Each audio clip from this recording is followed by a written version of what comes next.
Bonjour, je vous retrouve parce que nous sommes peut-être à la veille d'une dépénalisation en France du suicide assisté et de l'euthanasie. Et que, ayant entrepris depuis de longues années un travail auprès des personnes vulnérables que sont les personnes en situation de handicap, il me semblait que je me devais de dire quelque chose sur cette situation. Alors évidemment, cette situation est nouvelle pour la France, mais elle n'instaure pas une situation nouvelle. Elle n'est que l'apparition sur notre territoire d'une lame de fond une lame de fond d'abord législative, qui s'est installée dans divers pays. Alors, il y a une vingtaine d'années, mais là, évidemment, ça prend de l'ampleur. Il y a une vingtaine d'années, lorsqu'on parlait à euthanasie ou suicide assisté, on pensait principalement à ce qui se passait en Hollande, en Belgique, et puis pour le suicide assisté en Suisse. Mais c'était assez limité à ces pays-là. Et aujourd'hui, le Portugal vient de dépénaliser, l'Espagne l'avait fait auparavant. Je peux vous citer un peu tous les mouvements qui manifestent cette tendance euthanasique, si je puis dire. Donc il y a eu le Luxembourg a dépénalisé l'euthanasie active en 2009, la Colombie en 2015, le Canada en 2016, l'Espagne en 2021 et le Portugal donc vient de dépénaliser le suicide assisté et l'euthanasie. Quant au suicide assisté à proprement parler, il est possible dans plusieurs États des États-Unis comme l'Oregon, Washington, le Nevada, le Vermont, la Californie, mais aussi dans des pays européens comme la Suède en particulier. Donc c'est une lame de fond législative. Nous étions un pays qui était encore un peu en résistance, à mon sens, en raison de la situation législative française, qui est une situation qui est au fond déjà assez ouverte, si j'ose dire, puisque il est possible de demander l'arrêt d'un traitement. Ce qu'on a appelé autrefois l'acharnement thérapeutique est interdit. Ce qu'on appelle aujourd'hui l'obstination déraisonnable est interdit. On peut administrer un antalgique, y compris si la conséquence secondaire de cet antalgique est d'aboutir à la mort. Mais ce qui demeure interdit, c'est la piqûre létale, c'est-à-dire l'interruption volontaire. Donc la mort peut être autrement dit, on peut laisser mourir si on entend par là qu'on ne va pas continuer à s'efforcer de faire un traitement qui n'a plus d'efficacité, mais on ne peut pas faire mourir au sens où on administrerait la piqûre létale. Je rappelle cela parce que beaucoup de personnes qui sont en faveur de la dépénalisation ignorent la situation législative actuelle. Je pense que cette situation législative, d'ailleurs, a peut-être ralenti l'adoption, puisque quand on dit si on administre un traitement et que la conséquence secondaire peut être la mort, là quand même on va déjà assez loin législativement, mais symboliquement, ce qui à mon sens est très important, on ne dit pas on peut administrer la mort. Vous voyez, je pense que cette nuance portée par la loi Leonetti, qui avait été modifiée en 2016, et était devenue la loi Claes-Leonetti, qui avait ajouté à cette situation la possibilité de mettre des patients dans un état de sédation profonde et prolongée jusqu'à la fin. Tout cela, au fond, a retardé, à mon sens, l'adoption législative de l'euthanasie et du suicide assisté. Quelle est la situation nouvelle en France? C'est qu'il y a eu une convention citoyenne mandatée par le président de la République, Emmanuel Macron, demandant à cette convention ce qu'elle pensait de la situation actuelle et qui s'est majoritairement prononcée en faveur de la dépénalisation de l'euthanasie, puis du suicide assisté pour les personnes qui ne peuvent pas en quelque sorte s'auto-administrer la mort parce qu'elles n'ont pas la capacité physique. Donc voilà la raison pour laquelle, les années passant, cette lame de fond qui s'étend dans le monde entier, dans une certaine mesure, finit par toucher la France. Mais cette lame de fond législative n'est au fond qu'une lame de fond qui manifeste une rupture anthropologique. Les opposants à la dépénalisation disent ce serait, ce sera, c'est déjà, dans les pays où ça se fait déjà, une rupture anthropologique. À mon sens, la limite de ce jugement, c'est que la rupture anthropologique a au fond déjà eu lieu. Nous sommes à un moment où entre dans le réel une certaine vision de l'homme, c'est celle de l'homme auto-fondé, autrement dit de l'homme sujet, qui est supposé ou qui aspire à s'auto-créer, à s'auto-transformer. Tout cela, c'est la même chose. On pourrait placer le transhumanisme exactement dans la même logique, et puis enfin à s'auto-supprimer. Certains disent même, d'ailleurs, à défaut d'avoir pu choisir d'être né, avec des volontés de reprise d'ailleurs sur cette naissance qui sont assez impressionnantes. C'est-à-dire que d'un seul coup, on pourrait peut-être au fond modifier ce qui nous a été donné. Peut-être que l'existence, c'est d'accueillir quelque chose qui nous a été donné, de composer au moins avec cela.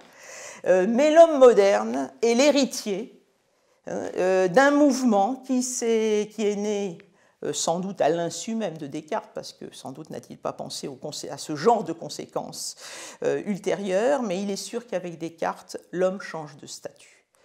Martin Heidegger l'a expliqué avec une finesse et un brio extraordinaire. Il a montré comment le XVIIe siècle, avec Descartes, fait passer l'homme du statut d'enfant de Dieu à celui de sujet. Or, sujet, c'est le fondement des choses. Sujet a deux étymologies, la latine et avant elle la grecque, ou pokeimenon avec les Grecs, subjectum avec les Latins. Et le sujet est celui qui est au fondement de tout. Subjectum, cela veut dire ce qui est jeté dessous quelque chose et donc en constitue la base. Or, l'homme passe du statut d'enfant de Dieu à celui de sujet. Là est la rupture anthropologique. Au fond, tout ce que nous voyons aujourd'hui, tout aussi bien du côté de l'euthanasie que du côté du transhumanisme, est l'entrée dans le réel de cette vision de l'homme. L'homme est supposé devenir à lui-même son propre fondement, comme il est supposé devenir le fondement de l'ensemble des phénomènes. Je vais vous lire peut-être un ou deux extraits de l'analyse, alors qui ne parlent pas du tout de cela. Heidegger ne parle pas du tout de la question de l'euthanasie et du rapport de l'homme à la naissance. Ce n'est pas du tout ces sujets sociologiquement élus dans les...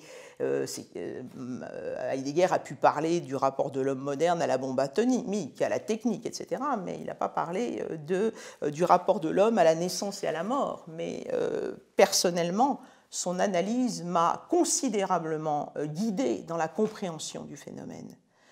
Il y a quelque chose d'un peu... Alors, je ne vais pas dire inévitable, parce que j'espère que quelque chose est encore possible dans la prise de conscience des risques d'une telle dépénalisation, d'un tel mouvement. Mais il est évident que la dépénalisation ratifie ce mouvement au lieu de continuer à y résister. Mais au fond, cette lame de fond vient de très loin et nous sommes arrivés, en ce début du XXIe siècle, au moment où il est très difficile d'y résister sans passer pour réactionnaire. Et pour cause, puisque s'il est vrai, et ça l'est, que nous sommes passés du statut d'enfant de Dieu au statut de sujet, et si l'origine du problème ou de la situation est bel et bien là, évidemment, la tentation, c'est de penser que ce sont ceux qui voudraient revenir à une vision du monde théologique qui sont opposés à cette dépénalisation. Et parmi eux, effectivement, la croyance en Dieu est peut-être un des derniers remparts qui est encore un des garde-fous ce n'est pas le mien, hein, mais qui est encore un des garde-fous contre cette vision de l'homme auto-institué. L'homme auto-institué est-il l'homme libre? C'est la question, évidemment, qui se pose de façon absolument radicale. Alors, je vais vous mentionner quelques passages de Heidegger qui vont vous éclairer sur ce que confirmer ce que je venais d'annoncer. Donc, Heidegger dit, donc à la page 105 de son cours magistral sur Nietzsche, « Au début de la philosophie moderne se trouve la proposition de Descartes, cogito ergo sum, je pense donc je suis. Toute conscience des choses et de l'étant dans sa totalité se voit ramenée à la conscience de soi-même du sujet humain en tant que fondement inébranlable de toute certitude. » Donc l'homme devient déjà le fondement de la vérité. À l'époque postérieure, la réalité du réel se détermine en tant qu'objectivité, c'est-à-dire quelque chose de tel conçu par le sujet et pour celui-ci. En tant que... Non, je vais abandonner la Suisse parce que là, ça devient un petit peu difficile, mais ce qui est intéressant, c'est de voir que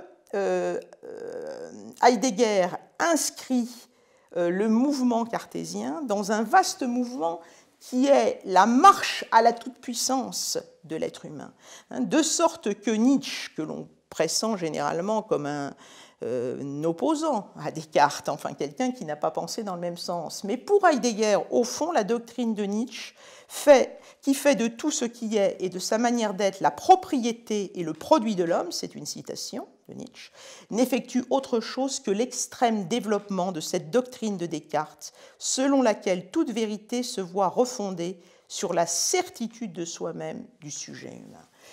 Et donc, la rupture dont je vous parlais est attestée dans les pages suivantes, est expliquée et mise en lumière de façon magistrale dans les pages suivantes. Heidegger montre que le titre de sujet n'était pas spécifiquement réservé à l'homme avant le XVIIe siècle. N'importe quoi pouvait occuper la place de sujet.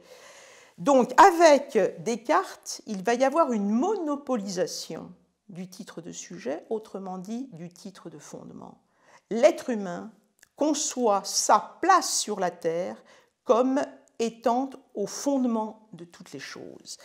Et évidemment, cela éclipse l'homme enfant de Dieu et instaure une conception tout à fait inédite de la liberté. Vous voyez, la prétention de l'homme à trouver et à s'assurer lui-même le fondement de la vérité résulte de la libération par laquelle il se dégage de l'obligation suprême eu égard à la vérité révélée, biblique et chrétienne. Donc c'est de cette rupture que nous sommes les héritiers. Et évidemment, ça suppose que nous nous sommes alors libérés pour une nouvelle conception de la liberté, c'est-à-dire la liberté de la toute-puissance, la liberté de l'autofondation. C'est cela qui atteste la position de l'homme sur cette terre. Autrement dit, la dépénalisation n'est pas une rupture anthropologique, elle n'en est que la manifestation. C'est très important de voir ça. C'est très important parce que, de ce fait, ça implique que c'est beaucoup plus difficile. Comment résister à cela? Ce n'est pas simplement un débat législatif, c'est un débat fondamental sur ce qu'on estime être l'être humain, sur ce qu'on estime être pour l'homme habiter cette terre.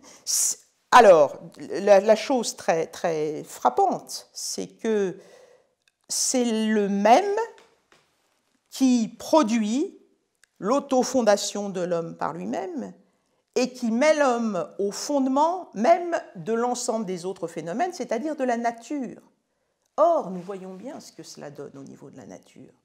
Cette autofondation, cette prétention à être l'origine de l'ensemble des phénomènes se convertit, à l'heure où nous sommes, en une pure et simple destruction. Donc ça, c'est intéressant de voir ça, parce que vous aurez évidemment des écologistes qui seront favorables à la dépénalisation de l'euthanasie, sans voir que c'est le même mouvement qui asservit la nature, la domine, l'instrumentalise, et qui veut faire de l'homme celui qui s'auto-fabrique, s'auto-transforme, s'auto-supprime. C'est vraiment important de voir que c'est ce même mouvement qui englobe tout cela. Donc évidemment, la question qui se pose, c'est celle de savoir, est-ce que c'est cela, la liberté de l'homme? Nietzsche lui-même, que peut-être un peu abusivement, Heidegger fait rentrer dans ce mouvement-là, Nietzsche lui-même a un doute. Est-ce que c'est cette... vous connaissez forcément ce passage que je vais vous relire par extrait, du Gai Savoir, qui s'appelle L'Insensé et qui contient la fameuse formule « Dieu est mort et c'est nous qui l'avons tué ». C'est nous qui l'avons tué. Et Nietzsche, ça n'est pas une annonce réjouissante. L'insensé perd la boule. Et pourquoi perd-il la boule? Parce qu'il sent que cette auto-affirmation de l'homme, cette destruction de Dieu, de ce qu'on appelle Dieu, c'est-à-dire de quelque chose qui est plus vaste que l'homme, c'est-à-dire cette élimination de tout ce qui pourrait donner à l'homme une possibilité de s'en remettre à quelque chose. C'est ça la mort de Dieu. Et cette mort de Dieu, elle est absolument affolante. Donc, dans l'insensé, ce qui est intéressant, c'est qu'au début, les gens rigolent. Donc, il est fou. L'insensé arrive, il dit « je cherche Dieu », donc tout le monde rigole. Et puis, une fois qu'il a parlé, on ne rit plus. Parce que dit-il, l'insensé? Donc, le fou bondit au milieu de la foule qui se moque de lui et les transperce du regard. « Où est allé Dieu » s'écria-t-il. « Je vais vous le dire, nous l'avons tué, vous et moi. C'est nous, nous tous qui sommes ces assassins. Mais comment avons-nous fait cela? Comment avons-nous pu vider la mer? Qui nous a donné une éponge pour effacer tout l'horizon ?» Et ce n'est pas une affirmation. Dieu est mort et c'est nous qui l'avons tué, ce n'est pas du tout un truc vindicatif dans le texte de Nietzsche, absolument pas. Qu'avons-nous fait quand nous avons détaché la chaîne qui liait cette terre au soleil? Et admirons au passage le talent poétique de Nietzsche. Où va-t-elle maintenant? Où allons-nous nous-mêmes, loin de tous les soleils? Ne tombons-nous pas sans cesse, en avant, en arrière, de côté, de tous côtés? Est-il encore un en haut, un en bas? N'allons-nous pas errants par un néant infini? Ne sentons-nous pas le souffle du vide sur notre face? Autrement dit, c'est l'homme sans Dieu, c'est l'homme d'abord perdu. C'est l'homme déboussolé et qui, en conséquence, va prétendre qu'il va pouvoir décider de tout, y compris de son existence et surtout de son existence. Mais quoi qu'il arrive, quand bien même nous parviendrions à nous auto-transformer, etc., il y aura toujours un élément que nous n'aurons pas choisi, c'est l'existence même. Et la question qui se pose, donc évidemment, l'homme, à ma question, est-ce que c'est cela la liberté? C'est une liberté égarée, c'est une liberté sans possibilité de s'en remettre à quoi que ce soit, l'homme autodéterminé, l'homme autofondé et l'homme abandonné. Est-ce qu'on peut penser la liberté sans le lien? Ce n'est pas du tout évident. Est-ce que nous ne perdons pas tout lien à nous prétendre, à prétendre que nous sommes à nous-mêmes notre propre origine? C'est la raison pour laquelle, personnellement... Alors, évidemment, je veux quand même dire un mot sur les conséquences sociales tout à fait possibles et tout à fait immédiates qui peuvent s'en suivre. Ça peut aller beaucoup plus loin et puis donner des choses un peu inattendues que nous ignorons par conséquent, mais il y a des choses qui, socialement, est-ce que c'est l'avènement de la liberté? Est-ce que c'est l'avènement aussi de la modernité? Avec ces suspicions que tous ceux qui s'inquiètent seraient peut-être un peu des réactionnaires. Mais est-ce que c'est ça la modernité? Est-ce que c'est l'aube de la modernité enfin accomplie ou est-ce que c'est l'aube de la barbarie? Si je pose cette question, c'est très très sérieux parce que toute civilisation se fonde sur la récusation du droit du plus fort. Or, quelles seront les conséquences sur les personnes vulnérables, en particulier les personnes en situation de handicap? Personnellement, je suis tout à fait frappée par le décalage absolu entre l'attention accordée, par les médias notamment, à tous les témoignages qui vont dans le sens de la dépénalisation et au silence auquel sont réduits, ou presque silence, en tout cas ça demeure très très confidentiel, ceux qui s'inquiètent, et notamment parmi eux, les soignants. Il faut quand même savoir que 13 associations représentant 800 000 soignants ont écrit un texte formidable insistant sur les risques qu'implique, alors d'abord comme le sentiment d'une espèce de porte-à-faux dans leur propre profession, un porte-à-faux déontologique. On leur demande de soigner et d'un seul coup, parmi les soins, il y aurait l'acte, oh, ça ne fait pas aller, c'est pas grave, on ajoute l'acte de tuer. Alors là, pour le coup, c'est une véritable rupture. Certains parlent d'une rupture avec le serment même d'Hippocrate. D'abord, ne pas nuire, et d'un seul coup, on intégrerait. Donc cela, 800 000 soignants, quand même, qui sont représentés par les textes écrits par ces 13 associations, qui sont à peine mentionnées dans le débat public, et puis les personnes en situation de handicap elles-mêmes. Qui a entendu parler de la réaction de Henri Dallès, de la lettre qu'il a écrite aux députés, s'inquiétant, en tant que personne handicapée, de cette dépénalisation? Qui a entendu Pozzo di Borgo? Ah, Pozzo di Borgo, on a bien aimé en voir la mise en scène cinématographique dans le film Intouchable. Et que dit Pozzo di Borgo concernant la dépénalisation de l'euthanasie? Il dit que si cette possibilité lui avait été donnée au moment de son accident, il lui aurait dit oui. Je peux vous lire d'ailleurs ses propres propos, et d'autant plus que je suis en train de vous dire qu'on n'entend pas ces propos-là, mais en toute liberté, voilà. Évidemment, on pourrait mettre le mot entre guillemets. Après mon accident, quand je ne voyais pas de sens à cette vie de souffrance et d'immobilité, j'aurais exigé l'euthanasie si on me l'avait proposée. En toute liberté, j'aurais cédé à la désespérance si je n'avais pas lu dans le regard des soignants et de mes proches un profond respect de ma vie, dans l'état lamentable dans lequel j'étais. Mais c'est leur considération qui fut la lumière qui m'a convaincu que ma propre dignité était intacte. Ce sont eux et tous ceux qui m'aiment qui m'ont donné le goût de vivre. Ça, vous ne l'entendez pas dans les médias. C'est-à-dire que c'est une tentation incroyable, l'euthanasie, quand on est dans un état de souffrance. Il n'y a même pas besoin d'être arrivé à la dernière extrémité pour ressentir ça. Toutes sortes de désespérés, vous savez que dans les pays où l'euthanasie est déjà pratiquée, on étend à des cas toujours nouveaux, des dépressifs, des enfants, etc. etc.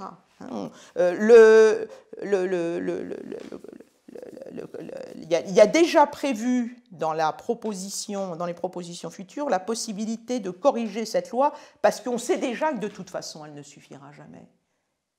Là aussi, il y a une réflexion à mener sur le sens d'une loi. Par définition, une loi est générale. Elle n'inclura jamais tous les cas, ça n'existe pas. L'acte de juger, c'est d'essayer de prendre une loi générale et de l'adapter à un cas singulier. C'est ce que dit Aristote dans l'Éthique à Nicomaque, et c'est indépassable. C'est comme ça. Donc, toutes ces voix dissidentes sont peu entendues. Et enfin, voix dissidentes dont je me permets de souligner que ce ne sont pas du tout des voix réactionnaires, ce sont des gens aux prises avec ces situations et qui savent les dangers, la tentation même de passer à l'acte de façon un peu rapide dans une situation où l'hôpital est dans un état désastreux. A-t-on oublié le livre de Victor Castanel, Les Fossoyeurs, qui décrit la situation dans les maisons de retraite, où il n'y a ni... alors les choses, ce que décrit Castanet est invraisemblable, des maisons qui prennent des sommes invraisemblables, astronomiques, et où néanmoins il y a tout un petit commerce qui s'est fait pour de doter les résidents qui sont quand même maltraités malgré les sommes, de dames de compagnie, lesquelles font tout un petit... Oui, on peut dire les choses comme ça. Tout un petit commerce autour de la misère humaine, on peut dire des choses comme ça. A-t-on oublié déjà tout cela? Est-ce que tout cela est résolu? On voit bien que dans une situation concrète de cette nature, Une loi sur l'euthanasie est une tentation considérable. Ça va mal, mais écoutez, monsieur ou madame, il y a une solution, c'est d'en finir plus rapidement que ce ne serait nécessaire, etc., etc. Donc, je crois qu'il y a vraiment un acte de résistance à poser qui ne soit pas du tout un acte de résistance théologique. Bien sûr, je ne suis pas en train de vous dire on va revenir à l'enfant de Dieu. Mais je crois qu'il y a un acte de résistance phénoménologique et sociologique à opposer à la tentation de la dépénalisation. Sociologique pour les raisons que je viens de dire. Il est évident que les plus vulnérables seront menacés dans un contexte où les moyens sont tout à fait insuffisants. Et puis phénoménologique, parce que je vois dans cette... Donc, moi, c'est ma ligne de résistance, puisque je ne suis pas soignante, même si j'ai accompagné personnellement des personnes en fin de vie à plusieurs reprises dans ma vie. Mais ma ligne de résistance, ça n'est pas de retourner à l'enfant de Dieu. Ça n'est pas du tout mon propos. Ma ligne de résistance, c'est celle d'une considération de l'existence humaine. Nous ne sommes pas à nous-mêmes notre propre origine. Exister, c'est composer avec du non choisi. Nous ne sommes pas des êtres auto-fondés au point qu'il se pourrait se passer entièrement de liens. Autrement dit, la véritable modernité, à mon sens, c'est d'essayer de restaurer la confiance, évidemment en augmentant les moyens, évidemment en travaillant peut-être avec les soignants eux-mêmes sur le sens du respect. Qu'est-ce que ça veut dire accueillir une souffrance? Qu'est-ce que ça veut dire l'entendre?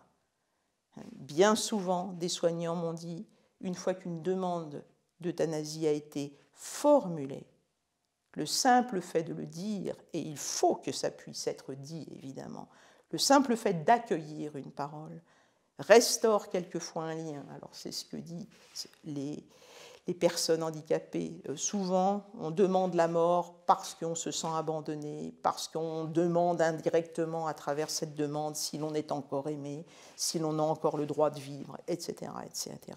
Autrement dit, c'est véritablement une restauration du lien, une réconciliation de l'homme avec sa propre finitude, qui me semble être le cœur de la modernité, et non pas la fuite en avant dans la toute-puissance qui prétend que l'homme pourrait s'auto-produire, s'auto-transformer et s'auto-supprimer. Voilà, c'est mon acte de résistance personnel. J'espère qu'il fera école. Et je tends la main, en tout cas, à toutes les personnes qui, bien entendu, s'inquiètent et qui voient une menace pour la civilisation, un retour à des choses, alors bien entendu, je crois qu'il y a peut-être une raison historique sur laquelle je ne me suis pas du tout attardée, mais je crois que ça devient possible aujourd'hui parce qu'on s'éloigne de la guerre. Il ne faut quand même pas oublier que l'euthanasie des incurables, ça, c'est de sinistre mémoire, et qu'auparavant, c'était un peu difficile. Les derniers survivants de cette période sombre vont disparaître, et on croit que ça y est, c'est fini le nazisme, et que nous ne retomberons pas dans la tragédie que cela a été. Or, personnellement, je crois que c'est encore possible. Donc, modernité de la dépénalisation, de l'euthanasie et du suicide assisté, je ne le crois pas. Je vous remercie.